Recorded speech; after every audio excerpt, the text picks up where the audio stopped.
¿Qué tal a todos? Bienvenidos a un episodio más de este podcast, Historias Profesionales.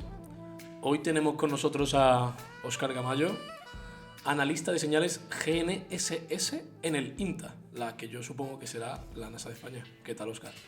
Buenos días, Tony. Un placer estar aquí. Me encanta toda la ilusión que le pones al programa y tenía muchas ganas de venir. Pues yo más de que nos cuentes un poco qué es lo que haces, porque, bueno, el INTA yo no lo conocía hasta hace poco. Como te digo, yo sabía que era un poco la NASA española y cuando yo era ingeniero quería entrar ahí, pero no tenía nada claro qué es lo que había. Así que, bueno, como siempre hago en el podcast, para empezar un poco, cuéntanos quién eres, sobre todo un poco tu trayectoria y cómo has llegado a este rol hoy día del INTA.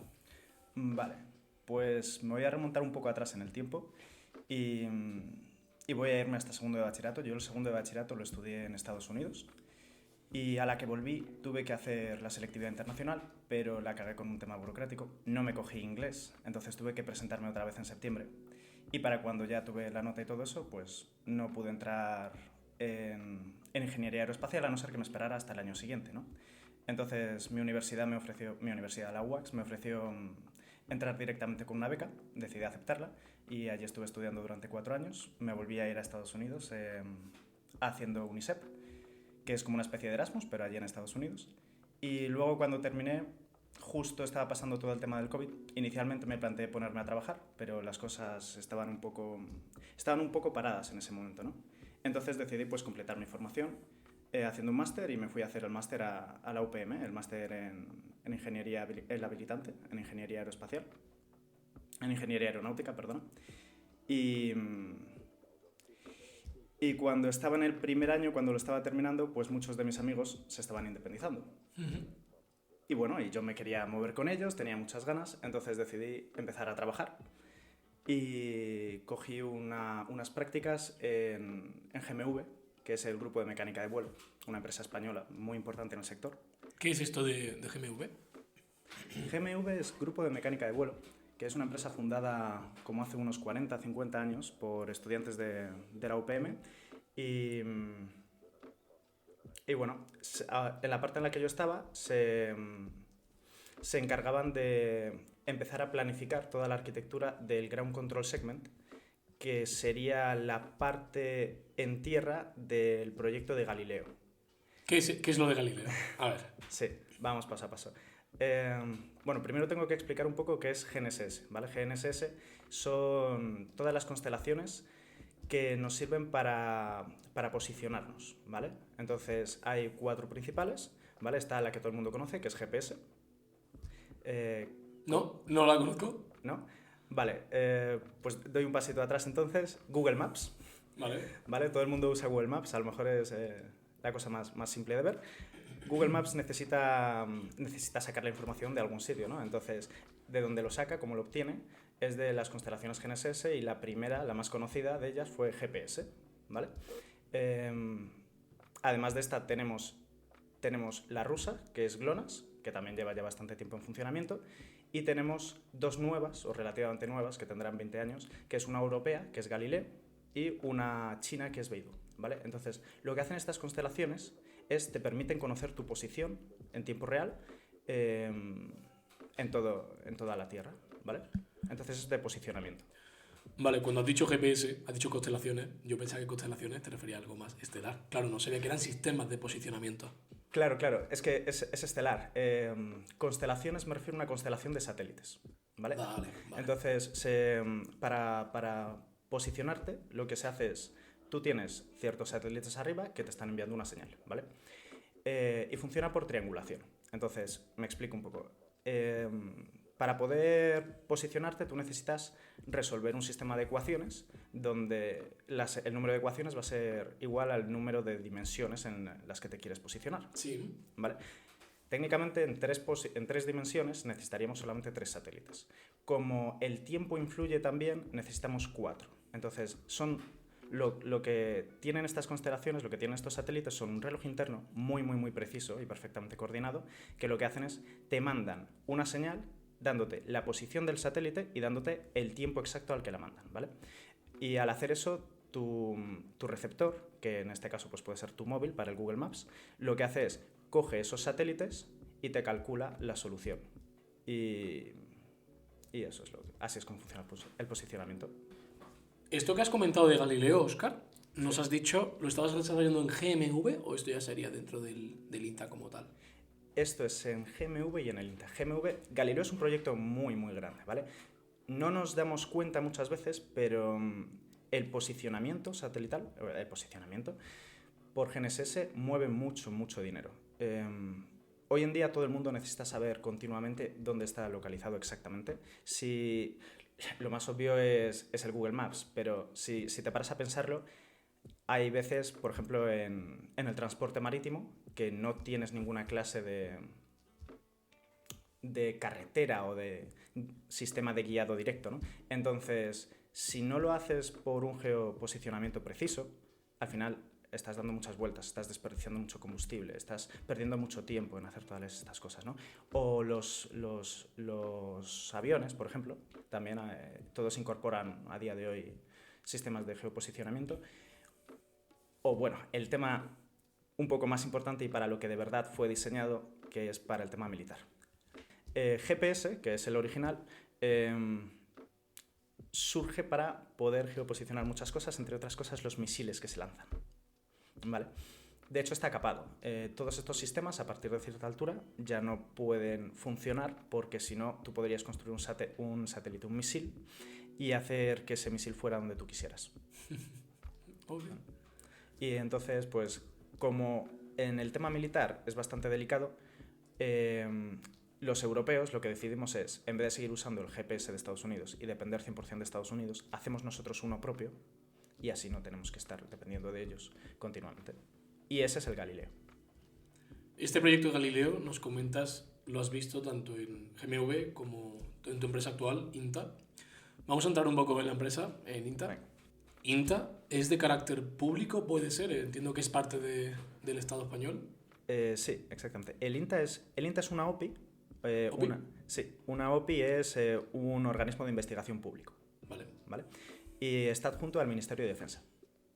Entonces, el INTA lo que es el Instituto Nacional de Técnica Aeroespacial y bueno, está dividido en 5 subramas, ¿no? De las cuales una es de organización y planes y las otras 4 son sistemas navales, sistemas terrestres, sistemas aéreos y sistemas espaciales. Entonces, donde yo estoy es dentro del instituto, en la parte de sistemas espaciales, en el Centro de Seguridad Espacial. Vamos a ir un poco atrás de nuevo. Nos has comentado que estás ahora en INTA. ¿Por qué decidiste dedicarte al sector de aeronáutica o aeroespacial, mejor dicho, también? Vale, pues yo desde pequeño siempre me había parecido que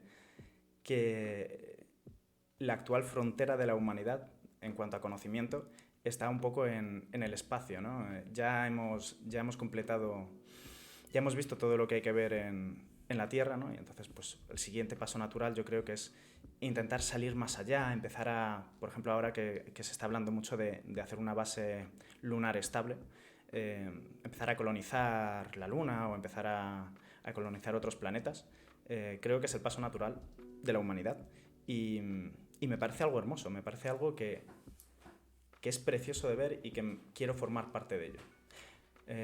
Lo que pasa es que también es muy difícil formar parte de ello porque pues, allí tienes a los mejores entre los mejores, entonces es muy interesante pero es muy difícil también estar allí y supone mucho esfuerzo.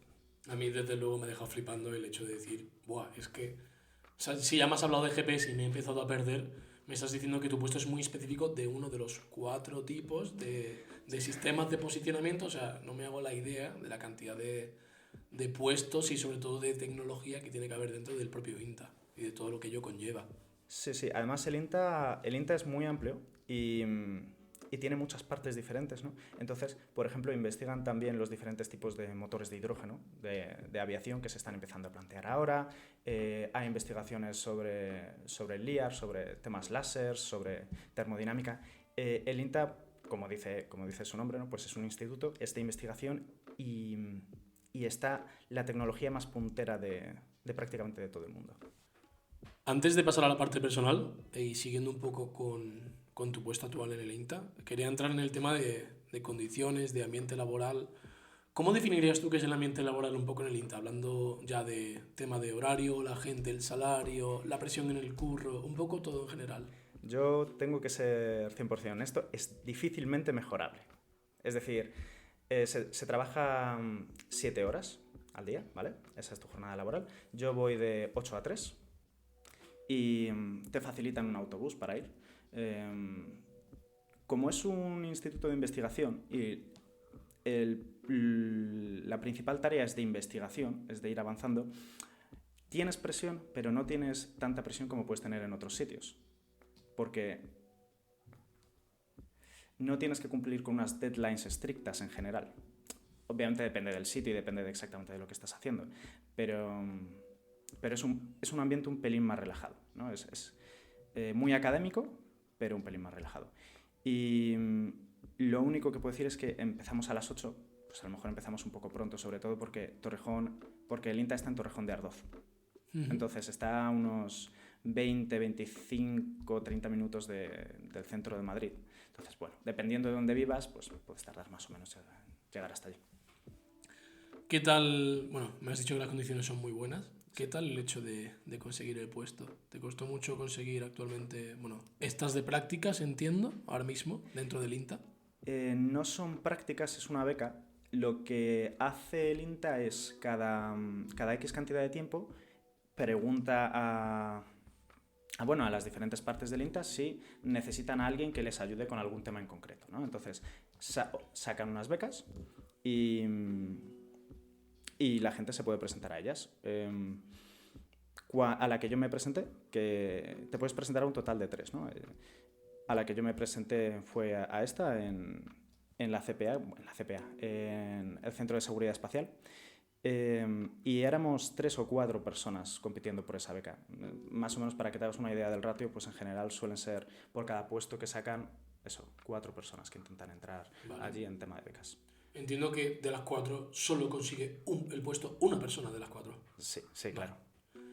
Y a la hora de conseguir el puesto, como estamos aquí comentando, ¿cuáles son, crees tú, las habilidades o herramientas que más se valoran, ya no solo sé decirte si en el INTA, sino también en el sector aeronáutico o aeroespacial? Esa es una pregunta muy buena porque es un arma de doble filo. Por un lado, hay muchas cosas que se valoran, pero por otro lado hay muchas cosas que se dan por sentadas que tienes.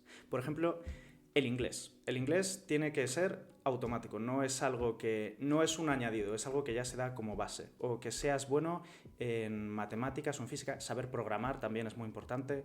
Necesitas tener cierta capacidad de redacción para muchas cosas. Y luego están otras cosas que se valoran más, pues por ejemplo, si has trabajado con algún programa específico. Los proyectos personales son algo muy importante. Si, por ejemplo, en el tema de GNSS, si tienes alguna clase de experiencia con radio definida por software o si te has montado, pues eso, proyectos personales en casa, pues eso tiene mucha más implicación. Pues pasando a una parte más personal, Óscar, vamos a entrar en la chicha, como a mí me gusta. Quiero que me digas primero, tío, ¿qué es lo mejor y lo peor para ti de lo que haces? De trabajar en el INTA y como analista de señales GNSS. Vale, lo mejor de estar trabajando en el INTA en este puesto es que como es investigación, gran parte del trabajo es aprender. Entonces, yo me he tirado mucho tiempo leyendo papers, investigando nuevos programas, viendo cómo se hacen cosas. Por ejemplo, ahora mismo estoy trabajando en una herramienta de monitorización de las señales que entran de GNSS, ¿no? Para poderlo ver. Y para eso estoy aprendiendo cómo se programa una herramienta, una interfaz web, ¿no? Entonces, me parece que es algo muy interesante, es muy chulo. Nunca había tenido nunca había tenido el incentivo de hacerlo y es una pasada. Y, por ejemplo, algo que yo valoro mucho es que la ESA, que es la Agencia Espacial Europea, saca unos cursos para la gente que está en másters o en doctorados para que vayan a aprender sobre temas en concreto. Hace 4 o 5 meses tuve la oportunidad de poder ir a uno de estos cursos en el ESAC, ¿vale? Que es como el centro de aprendizaje de la ESA. Y estuve allí con un montón de alumnos internacionales centrándonos en todo el tema de GNSS. Y el INTA en todo momento me dio todo su apoyo, me escribieron cartas de recomendación, pagaron por parte de la comida cuando tuve que estar allí y tal. Y no contó como días de vacaciones, sino que lo pusieron como días de formación. Entonces eso yo lo aprecio mucho, porque al final es seguir avanzando, ¿no? ¿Qué tal la relación, antes de continuar, ahora que lo has mencionado, qué tal la relación entre el INTA y la ESA? ¿Qué clase de implicación llega a tener el INTA en la ESA? Depende mucho del proyecto en concreto, ¿no? Pero en general suelen cooperar muy bien con diferentes proyectos. Ahora mismo, no sé si lo sabes, pero se ha planteado la creación de la Agencia Espacial Española. No lo sabía. Pues efectivamente se va a poner en Sevilla y se está tratando de separar bien las competencias que va a tener cada puesto, ¿no? Porque hasta ahora no había habido una agencia espacial española per se, entonces gran parte de todas esas competencias las tenía el Ministerio de Defensa y el Ministerio de Transportes, y dentro del Ministerio de Defensa una parte muy importante las tenía en el INTA. Ahora se está viendo cómo se puede tratar todo eso, pero desde luego el INTA se quiere seguir quedando con la parte más técnica, con la parte de la colaboración con la ESA a nivel de la parte más técnica de los proyectos, se quieren quedar con qué aporta dentro de un satélite, por ejemplo, con los LIAR, que aquí en España somos muy punteros en todo este tema, y todas estas cosas. Entonces, de cooperación muy buena. Yo, de hecho, tenía entendido o pensaba que el INTA era la Agencia Espacial Española, de hecho. Nada, iba a decir que hasta ahora no habíamos tenido agencia espacial española per se. Es decir, las competencias estaban delegadas en el INTA. Y lo peor de trabajar para el INTA y el sector aeronáutico / aeroespacial, ¿qué dirías? A ver, para mí, desde luego, es... Esto puede sonar un poco quejica, pero el tener que entrar a las 8 en un sitio que tardo 1 hora para poder ir... Y yo no estoy en posición de quejarme, porque tengo algunos compañeros que también es su primer año aquí, ¿no? Que les hacía muchísima ilusión entrar, que viven más o menos por la zona de Cercedilla, para quien no sea de Madrid, está hacia el otro lado a 1 hora, ¿no? Entonces ellos se levantan a las 5 de la mañana para llegar hasta Moncloa, coger ese autobús que tarda 1 hora y media y poder llegar hasta el INTA. Entonces hay que madrugar mucho. Todos los días. Quiero entrar ahora también, nos has hablado de lo mejor y lo peor, pero quiero preguntarte por tus logros o esos desafíos que hayas podido superar dentro del sector. ¿Hay algo que se te venga a la mente a la hora de decir, buah, este momento fue increíble, esto me encantó, esto no se me va a olvidar nunca? ¿Se te viene algo a la cabeza cuando piensas en un logro, un éxito? Bueno, hay un momento en el cual yo me sentí bastante orgulloso y fue en el curso que te he comentado de la ESA, al que fui. Pues al final el nivel que había allí, pues lo que dije, todos los que iban con un nivel de máster o con un nivel de doctorado, habían estado muy especializados en todo el ámbito del GNSS, y yo en ese momento llevaba 6 meses en el INTA, tampoco llevaba mucho más. Y entonces estaba muy nervioso, pensaba que la brecha en conocimientos entre lo que yo podía saber y lo que iban a saber mis compañeros iba a ser muy alta, ¿no? Y cuando llegué allí me quedé muy gratamente sorprendido del buen nivel educacional que tenemos en España. Tanto yo como éramos 3 españoles, como mis otros 2 compañeros españoles, yo creo que tenemos muy buen nivel en cuanto a aeronáutica, en cuanto a ingeniería en general, somos muy buenos en España. Y eso al final te hace sentir un poco orgulloso, ¿no? Ver que estamos a la vanguardia de todo eso. Sí, de hecho creo que se suele comentar que en Europa los ingenieros de España somos los más teóricos, los que más profundizamos un poco en esa parte de teoría. Luego pecamos en la parte práctica, no tenemos tanta de esa parte, pero es verdad que el conocimiento teórico yo también considero que somos de los mejores de Europa al final. He hablado de logro, ahora quiero que me comentes un fracaso, una cagada que tú digas, este día fue horrible, o quizás aprendí mucho de esa cagada, pero se te viene también algo a la cabeza en este caso. Se me vienen 2 rápidas, una más relacionada con el tema del trabajo per se y otra que es una cagada mía que no tengo excusa, ¿vale? Y como ya he comentado, yo trabajo en el Centro de Seguridad Espacial, que antes era el CPA. Repito, Centro de Seguridad Espacial, ¿vale?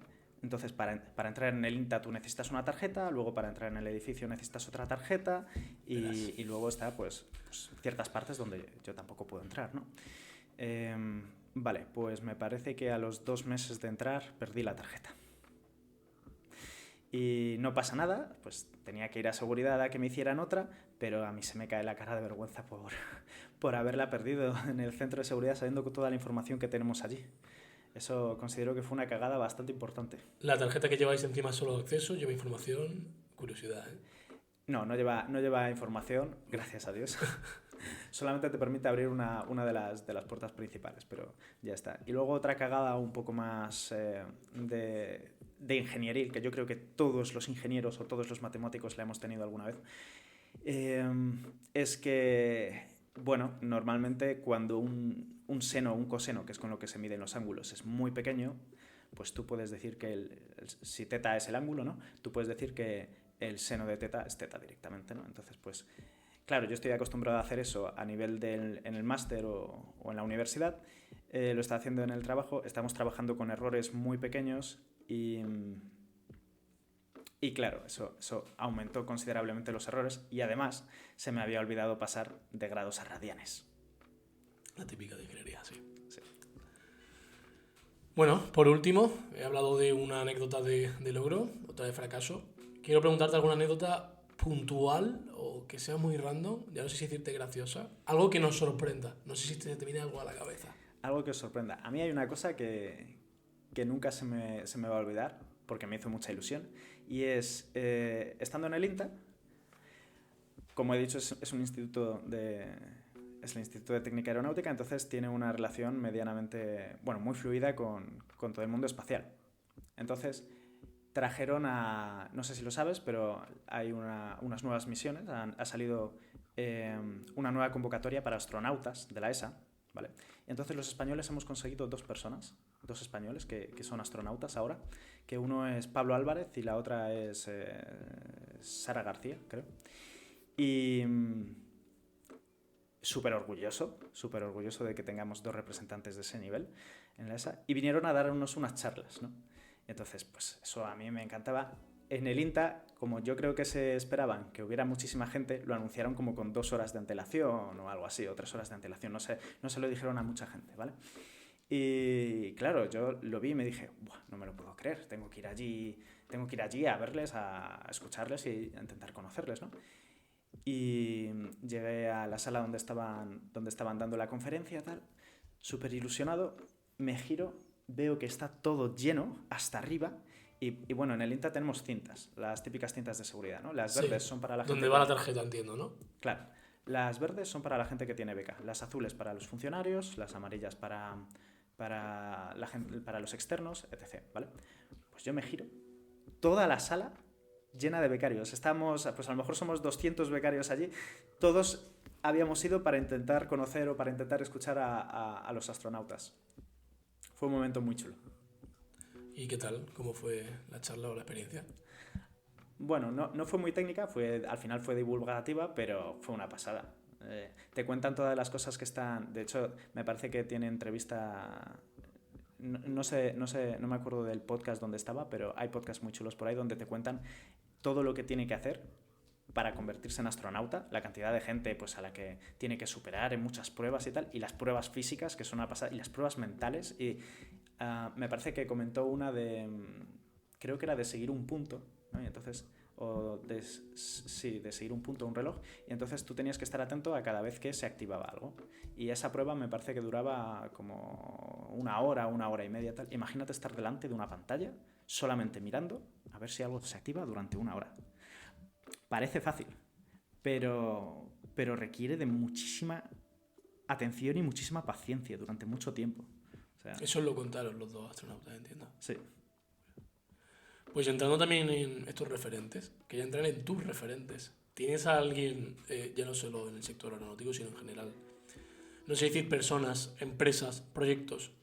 ¿Tienes algún referente o varios referentes que a ti te encanten? A nivel idealizado, porque está idealizado, pues yo creo que es un poco obvio que Elon Musk, al final, yo lo considero una persona que... Independientemente de que te guste o no, o de que pienses que algunas de las cosas que están haciendo están mejor o peor, es una persona que está cambiando el mundo y desde mi punto de vista, se le conoce sobre todo por Tesla, Pero además de Tesla tiene SpaceX, ¿no? Y una de las cosas que ha hecho SpaceX es la constelación esta de satélites, que son, me parece que ya lleva 2.000 satélites. Starlink, ¿no? Starlink, efectivamente. Lleva 2.000 satélites puestos en órbita o algo así. Y es que antes de que él llegara era bastante difícil empezar a poner pequeños satélites para pequeñas empresas, ¿no? Y el mundo espacial estaba controlado por las empresas que tenían que gastarse miles de millones para poder subir algo al espacio. A día de hoy, tú puedes subir un pequeño satélite por un precio relativamente aceptable, que serán 50.000 euros, 60.000 euros o algo así. Entonces esto abre muchísimo potencial y es un poco como lo que comentabas en la entrevista de la azafata. De Sara, que decía que el mundo de la aviación comercial se había abierto, ¿verdad? Pues lo mismo ha pasado en el mundo espacial. Se ha abierto a un montón de empresas nuevas y más pequeñas. Entonces yo le tengo idealizado por eso. No sé si tienes a alguien más de referente.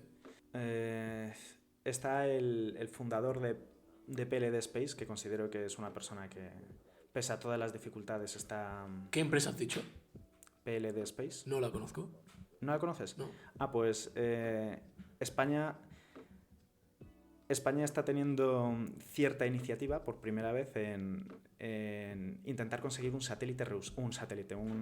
lanzador reusable, un cohete. Reutilizable, el típico... Sí, ¿Cómo era? El Dragon era el Dragon One, no sé si era el de el Falcon 9 o... Sí. Vale, pues aquí en España tenemos una empresa que está haciendo lo propio, ¿vale? Y es la de PLD Space, ¿no? Y a mí me alucina porque es española, nosotros en Europa en general no habíamos tocado nada de eso.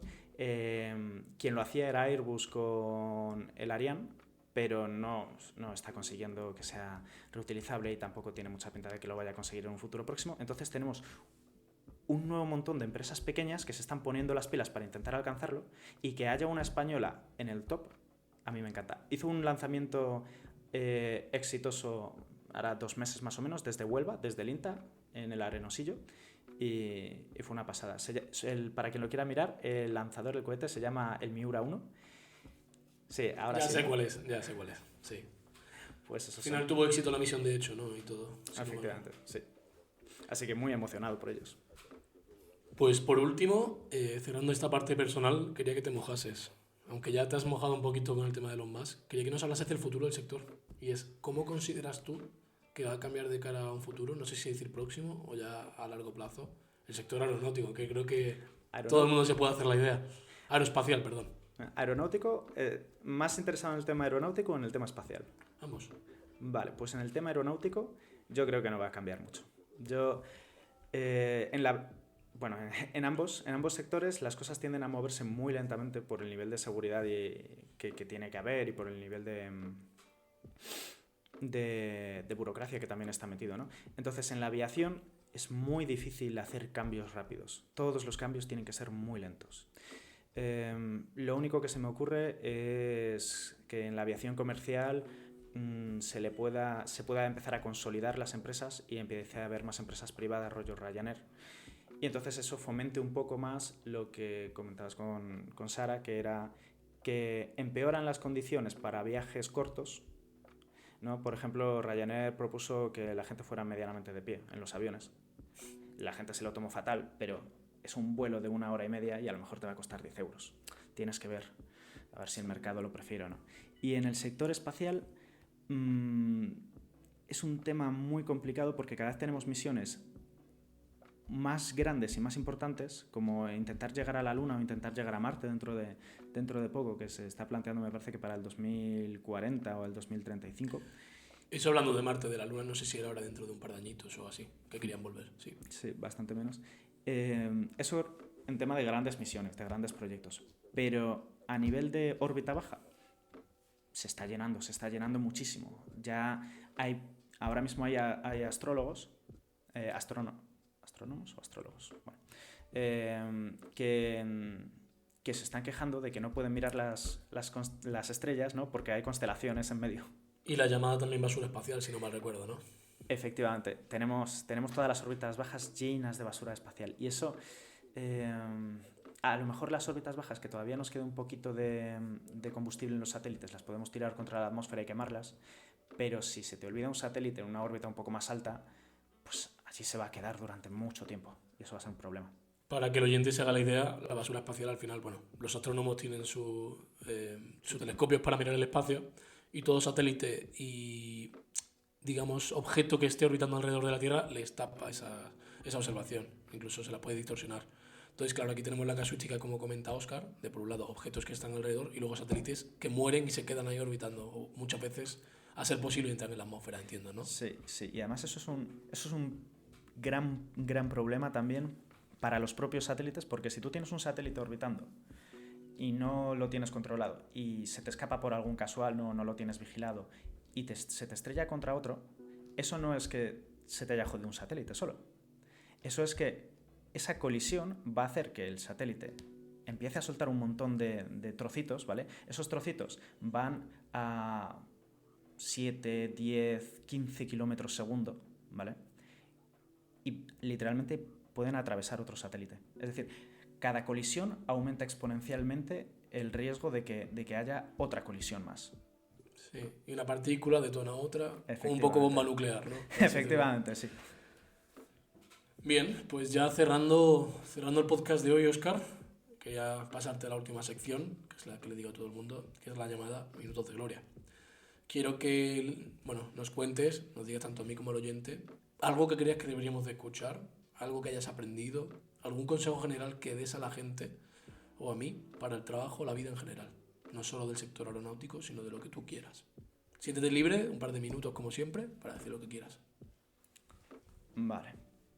Pues creo que lo que voy a decir o lo que voy a recomendar, lo que me diría a mí mismo, si pudiera volver atrás en el tiempo, es que siempre es muy importante intentar mantener un equilibrio entre el sacrificio que pones y lo feliz que eres. Que parece una tontería, pero mucha gente sacrifica mucho esperando un futuro espectacular o que en el futuro todo le vaya muy bien y luego alcanzan ese punto que idealizan en su cabeza, ¿no? Y se dan cuenta de que a lo mejor ese sacrificio no merecía tanto la pena, ¿no? Siempre está bien poner esfuerzo, pero ese esfuerzo siempre te tiene que salir de forma natural. No te debería de salir porque tú te sientas obligado por nadie, ¿no? Por ejemplo, pues nunca se me olvidará, yo tenía un compañero que le encantaba la aeronáutica. Bueno, le encantaban los aviones. Y él se metió a aeronáutica porque le encantaban los aviones. Pero no le gustaba demasiado las matemáticas. Entonces, él se forzó a eso y durante 1 o 2 años pues lo estuvo pasando mal, cuando en realidad lo que podría haber hecho es haberse metido a vender aviones, haberse metido a crear catálogos, Pero como tenemos esta idea en la cabeza de que muchas veces hay un camino que nos comentan desde fuera o que nos autoimponemos desde dentro, nos obsesionamos con que hay que seguir ese camino, ¿no? Hay que salir del bachillerato, entrar en la universidad, hacer la universidad, entrar al máster, terminar el máster, conseguir un trabajo, tal. Nos fijamos mucho ese camino. Hay veces que merece la pena explorar otros caminos y comprobar si te gustan más o no. Completamente.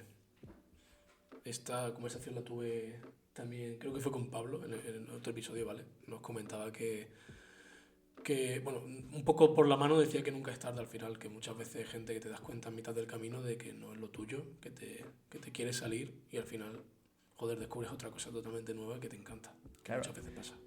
El mundo es muy grande y hay mucho tiempo y hay que explorarlo. Pues, por último, Óscar, quiero que me respondas en una sola frase, si puedes. Quiero que me nomines a alguien a quien te gustaría escuchar aquí, sea famoso o no, sea colega tuyo o no, quien tú quieras, que te gustaría escuchar en el podcast. Vale, yo voy a cambiar un poco la respuesta personalizada que suele dar la gente y voy a ir con un sector. Y es que a mí me gustaría mucho escuchar cómo es el día a día o cómo es el trabajo de un agricultor o de un pescador. Me parece muy interesante, me parece que la gente se olvida mucho de estos trabajos y de verdad que me gustaría escuchar.